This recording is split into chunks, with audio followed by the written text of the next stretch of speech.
حين يجتمع الخيال والريادة والمسؤولية مع فهم عميق لماهية المبادرة واقتناص الفرص تولد الاختراقات. أزوري تؤمن الطاقة الشمسية لسكان أفريقيا في المناطق المقطوعة عن شبكات الكهرباء. التقيت الرئيس التنفيذي للشركة سايمون برانسفيلد-Garth وسألته عن النشاط الذي تقوم به أزوري.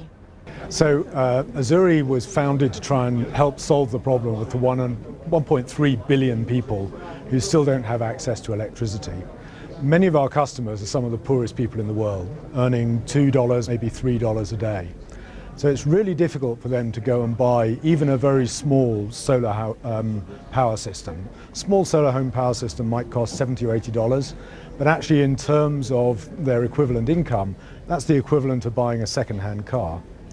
So what Azuri has done is to combine mobile phone technology and solar technology. So instead of having to buy the solar power up front, they pay for it as they use it in just the same way as you would the mobile phone. So they use scratch cards and they pay for the solar power. And the scratch cards turn out to be about half the price of the kerosene that it replaces. So in effect, people get solar power for zero cost and in fact save money by installing solar power.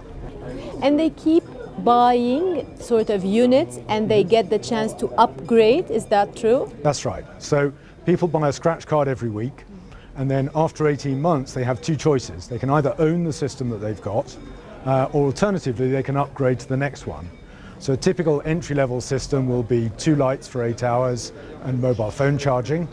The next one up will have 4 lights and a radio.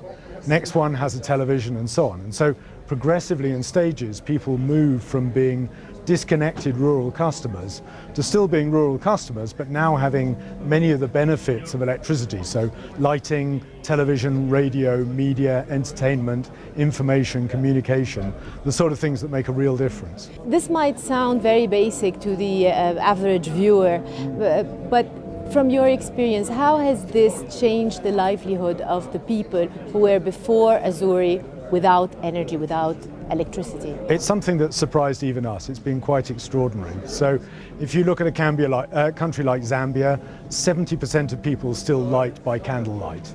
If you look in Kenya, many people are using kerosene, which is a very poisonous substance, for their lighting. What we've done is to give people lighting in the evening, and in effect, what it does is to extend their productive day by about 3.2 hours. So if you imagine you had your normal day and then all of a sudden you could add another 3 hours to do things in, well, that's the effect. So the effect is particularly on women and children. So children go home, they do their studies, they can study 2.5 hours extra every day. Women who in traditional households typically have their day completely full from dawn till dusk, all of a sudden have 3 hours where they can do something different, whether that's studying, whether it's family time, whatever it is, entirely up to them, but it's a transformational difference. How many customers do you have now? So we just finished our pilot. We've got 6,000 customers in East Africa.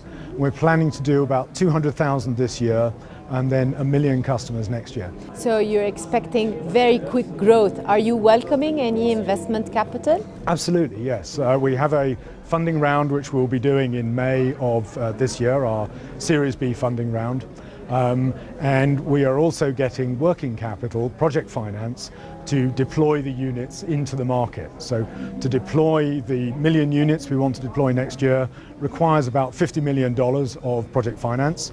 We're well on the way to achieving that sum, but nevertheless we're still talking to partners who want to be involved in that process. I want to ask you about the product Mobi, which is sort of an example of how you're involving the local communities, the entrepreneurs, and providing them with opportunities. Just give us an idea about Mobi. Absolutely. So our normal product is to put in your household. Everybody has one.